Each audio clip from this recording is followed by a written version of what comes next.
اَجْعَلْتُمْ سِقَايَةَ الْحَاجِّ وَعِمَارَةَ الْمَسْجِدِ الْحَرَامِ كَمَنْ آمَنَ بِاللّٰهِ. Zorluklara, sınırlamalara, işkencelere baktık. Hicrete, ilk mescide, Medine'ye baktık. Savaşlara, şehadetlere. Peygamberin çağrısına Mekke'de ilk duyduğunda dünyayı değiştirecek bir ses duyduğumu biliyordum. Gittim ve bu sesi duydum. Camileri biz her gün hatırlamaktayız. Hem de en az 5 vakit hatırlamaktayız. Değerli katılımcılar, din adamı, din alimi, bir Müslüman, özellikle alim, toplumda rol modeldir. Ve bunun içindir ki Hz. Ebu Bekir Efendimiz bir eserinde, intikal eden eserinde şöyle buyurmaktadır. Toplumda iki kesim vardır. Bu iki kesim fesada uğradığında toplum fesada uğrar buyurmaktadır. Bu iki kesim ülema ve ümeradır. Yani alimler ve idareciler.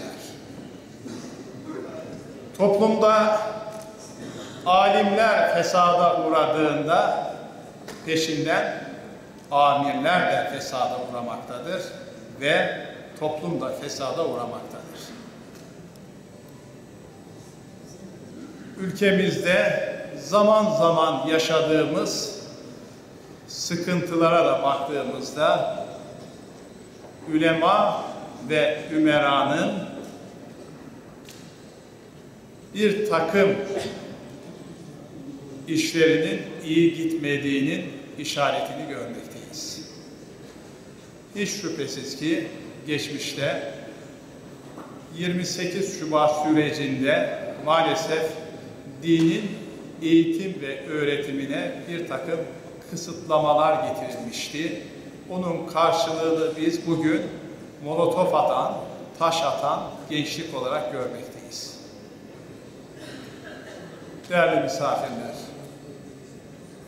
yakın zamanda Doğu ve Güneydoğu Anadolu'da yaşanan hadiselere de bu çerçeveden bakmak gerektiğine inanmaktayım. Okul yakan, iş yeri yakan, ambulans yakan, yıkan bir gençlik bizim gençliğimiz olamaz. Eğer böyle bir gençlik var ise bunların eğitiminde, öğretiminde Allah sevgisinin ve Allah korkusunun kalplerine yerleştirilmesinde bir problem olduğu gözükmektedir. Camide boş mekanlar olmaya başladı. Gençlerin, çocukların cıvıltısı gelmemeye başladı galiba ki özellikle konuya dikkat çekmek için böyle bir ana tema seçiliverdi. Ben tabii özele gelmek istiyorum. Çok kıymetli vakitlerinizi almak istemiyorum. Muş'umuzda 780 din görevlimiz var. İmamın müezzini, Kur'an kursu hocamızla beraber. 530 kadar camimiz, 57 kadar kadrolu Kur'an kursu hocamız var, bayan hanımefendi. Ve ilave emekli hocalarımız da bize destek veriyor. Bize destek veren cemaatimiz var. O bizim büyük bir kuvvetimiz. Maddi ve manevi. O hususta biz yalnız değiliz.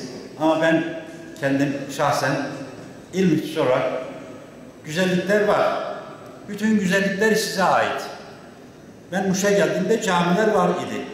Ezanlar da okunuyor idi. Kur'an kurslar da vardı. Ben gelince yapılmadı bunlar.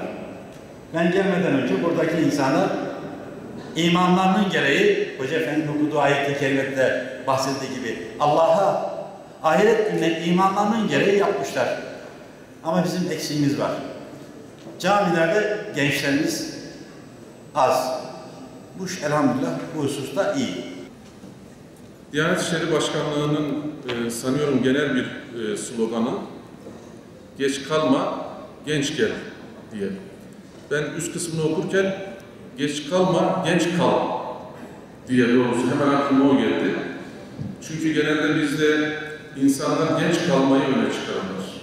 Buradaki gençlik ifadesi doğrusu bizim kısmen temas edeceğimiz ama Kur'an-ı Kerim'de aslında çok fazla o şekilde ele alınmayan bir gençlik